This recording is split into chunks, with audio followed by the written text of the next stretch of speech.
सिंदरी के सुरंगा में फिर एक घटना घटती है। इस बार महिलाओं को सड़क पे दौड़ा दौड़ा कर पीटा गया, उनकी साड़ियों को फाड़ा गया, उनके कान की बालियों को नोच कर छीन लिया गया, लेकिन न एफआईआर होता है न कार्रवाई होती है। महोदय, अगर सरकार संवेदनशील है, क्योंकि लॉ एंड ऑर्डर की बात करती है, ये सामाजिक न्याय की बात करती है, विधि कानून की बात करती है, तो भारतीय संविधान आर्टिकल 14 कानून के समझ सबको बराबरी की बात करता है। एक डीएसपी घायल हुए, आपने लॉ एंड ऑर्डर को हाथ में लिया, डीआईजी आईजी ने मार्च किया, डीएसपी ने संज्ञान में लिया, डीसी घटनास्थल पर गई, लेकिन जब ग्रामीणों को पीटा जाता है, जब ग्रामीणों की जमीनों को जबरन लिया जाता है, कानून अपनी प्रतिक्रिया क्यों नहीं देता? अध्यक्ष महोदय, इसलिए मैं एक गंभीर मामला आपके संज्ञान में देना चाहता हूँ।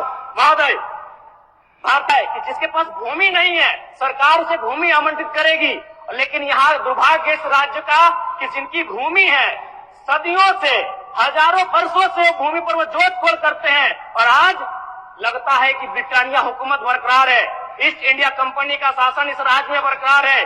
आज इसी प्रशासन के जोर पर आज उनकी जमीनों का जबरन अधिग्रहण किया जाता है। मांडू का मामला को संज्ञान में लीजिए, सुरंगा का मामला संज्ञान में लीजिए, घोरा का मामला संज्ञान में लीजिए। अध्यक्ष महोदय, क्योंकि रोज रोज आपके डीएसपी घायल होने का इंतजार मत कीजिए।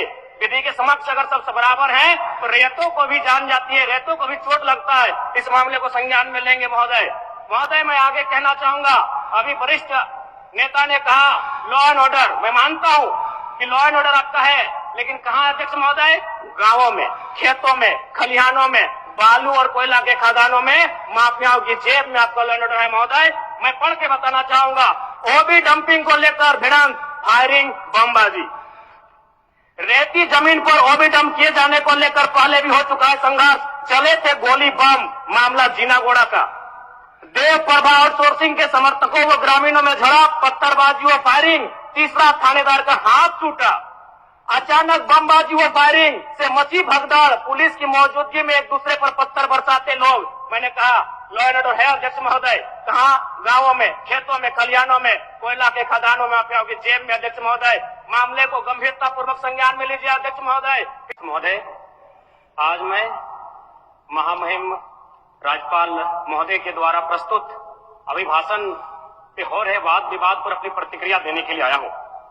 महोदय, एक छोटी सी कहानी मैं बताना चाहूंगा। एक महिला थी, उसकी छोटी बच्ची जिसकी उम्र 5 वर्ष थी, वो अपनी माँ से आकर पूछती है कि माँ, छोटे भाई का मृत्यु कब होगा? तो माँ ने पूछा कि बेटी तुम ऐसा क्यों कह रही हो, अपने छोटे भाई को मरने के लिए क्यों कह रही हो?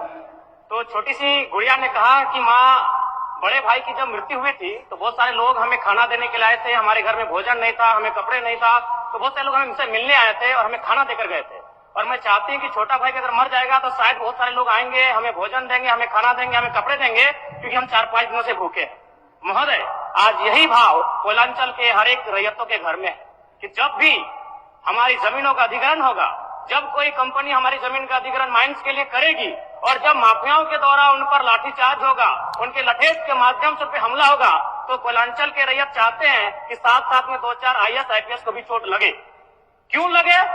विगत कुछ दिन पहले बाघमारा में एक घटना घटी थी, हिलटॉप कंपनी का मामला था, डीएसपी महोदय घायल हुए थे, सरकार ने वीडियो कॉल से बात किया था, सरकार ने उस मामले को संज्ञान में लिया था, लेकिन ठीक उसके कुछ दिन बाद सिंदरी के सुरंगा में फिर एक घटना घटती है। इस बार महिलाओं को सड़क पे दौड़ा दौड़ा कर पीटा गया, उनकी साड़ियों को फाड़ा गया, उनके कान की बालियों को नोच कर छीन लिया गया, लेकिन न एफआईआर होता है न कार्रवाई होती है। महोदय, इसी प्रकार से आज एक मामला संज्ञान में आया है, मैं सदन को सचेत करना चाहूंगा, ये मामला मांडू का है। महोदय, मांडू के प्रभावित गांव बसंतपुर, पचड़ा, कोतरे, बालमहुआ, हुरदाग, रहवन, पचमो, इचाकडी, बरगैया, छोटाटा, लइयो, दनिया, यहाँ एक कंपनी है, उस कंपनी का नाम है पावर मेक लिमिटेड, और उसकी सहयोगी कंपनी अमर इंडिया लिमिटेड। इनके माध्यम से खनन का कार्य होना है। अध्यक्ष महोदय, विगत 2-3 दिनों से लगभग 500 की संख्या में महिलाएं धरने पर बैठी हैं। ये मामला मैं सरकार को आपके माध्यम से संज्ञान में देना चाहता हूं। अगर सरकार संवेदनशील है, क्योंकि लॉ एंड ऑर्डर की बात करती है, ये सामाजिक न्याय की बात करती है, विधि कानून की बात करती है, तो भारतीय संविधान आर्टिकल 14 कानून के समय सबको बराबरी की बात करता है। एक डीएसपी घायल हुए, आपने लॉ एंड ऑर्डर को हाथ में लिया, डीआईजी आईजी ने मार्च किया, डीएसपी ने संज्ञान में लिया, डीसी घटनास्थल पर गई, लेकिन जब ग्रामीणों को पीटा जाता है, जब ग्रामीणों की जमीनों को जबरन लिया जाता है, कानून अपनी प्रतिक्रिया क्यों नहीं देता अध्यक्ष महोदय? इसलिए मैं गंभीर मामला आपके संज्ञान में देना चाहता हूँ महोदय। भारतीय संविधान आर्टिकल 301 कहता है, क्योंकि इससे पहले जो जमीन का मामला था वो हमारा मौलिक अधिकार था, लेकिन संशोधन करते हुए 300A में डाला गया है। वर्तमान वो हमारा मौलिक अधिकार न होकर संवैधानिक अधिकार है अध्यक्ष महोदय। और वो क्लाउज कहता है कि जिसके पास भूमि नहीं है सरकार उसे भूमि आवंटित करेगी, लेकिन यहाँ दुर्भाग्य इस राज्य का कि जिनकी भूमि है सदियों से, हजारों वर्षों से भूमि पर वो जोत-खोड़ करते हैं, और आज लगता है कि ब्रिटानिया हुकूमत बरकरार है, ईस्ट इंडिया कंपनी का शासन इस राज्य में बरकरार है। आज इसी प्रशासन के जोर पर आज उनकी जमीनों का जबरन अधिग्रहण किया जाता है। मांडू का मामला को संज्ञान में लीजिए, सुरंगा का मामला संज्ञान में लीजिए, घोरा का मामला संज्ञान में लीजिए अध्यक्ष महोदय, क्योंकि रोज रोज आपके डीएसपी घायल होने का इंतजार मत कीजिए। विधि के समक्ष अगर सब बराबर हैं तो रेतों को भी जान जाती है, रेतों को भी चोट लगता है। इस मामले को संज्ञान में लेंगे महोदय। महोदय मैं आगे कहना चाहूंगा, अभी वरिष्ठ नेता ने कहा लॉ एंड ऑर्डर, मैं मानता हूं कि लॉ एंड ऑर्डर आपका है, लेकिन कहाँ है अध्यक्ष महोदय? गांवों में, खेतों में, खलिहानों में, बालू और कोयला के खदानों में, माफियाओं की जेब में आपका लॉ एंड ऑर्डर है महोदय।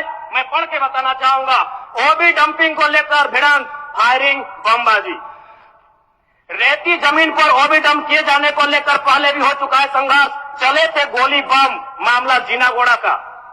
देव प्रभा आउटसोर्सिंग के समर्थकों व ग्रामीणों में झड़प, पत्थरबाजी व फायरिंग, तीसरा थानेदार का हाथ टूटा। अचानक बमबाजी व फायरिंग से मची भगदड़, पुलिस की मौजूदगी में एक दूसरे पर पत्थर बरसाते लोग। मैंने कहा लॉ एंड ऑर्डर है अध्यक्ष महोदय, कहाँ? गांवों में, खेतों में, खलिहानों में, कोयला के खदानों में, माफियाओं की जेब में अध्यक्ष महोदय।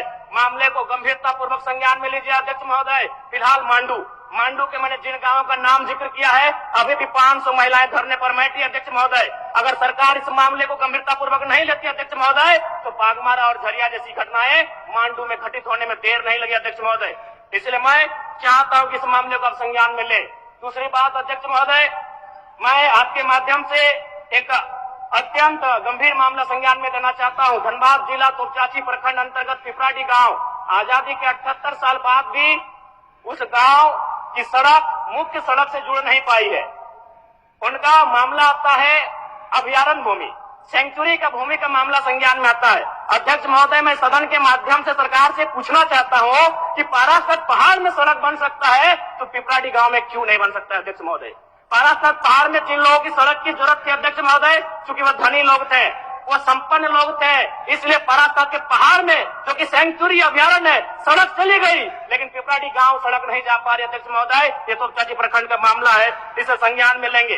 दूसरी बात अध्यक्ष महोदय, जो विषय मैंने कहा 300A में स्पष्ट है कि राज्य अपनी विधायकी शक्ति का उपयोग करके संपत्ति के अधिकारों को सीमित, कम या बदल कर सकता है। इसलिए आपसे आग्रह होगा, जो भी मामले भूमि संबंधित खासकर खनन क्षेत्रों से आते हैं, उसके लिए आप एक पोर्टल बनाए अध्यक्ष महोदय, एक शिकायत पत्रिका बनाए अध्यक्ष महोदय, क्योंकि मामला बहुत ही हिंसक रूप धारण कर लेता है। मैं उस क्षेत्र से आता हूँ, मैं कोयलांचल के क्षेत्र से आता हूँ अध्यक्ष महोदय। मैं रोज बमबारी, गोली, तमाम घटनाओं को देखता हूँ, सुनता हूँ अध्यक्ष महोदय, और आम व्यक्ति की कहीं सुनी नहीं जाती है। इसलिए आपके माध्यम से सरकार से मेरा आग्रह होगा, ऐसे विषयों पर सरकार गंभीर रहे। अगर गंभीर नहीं रहती है तो अप्रिय और अनहोनी घटना होने में देर नहीं लगी अध्यक्ष महोदय। धन्यवाद अध्यक्ष महोदय, बहुत बहुत धन्यवाद। माननीय सदस्यगण।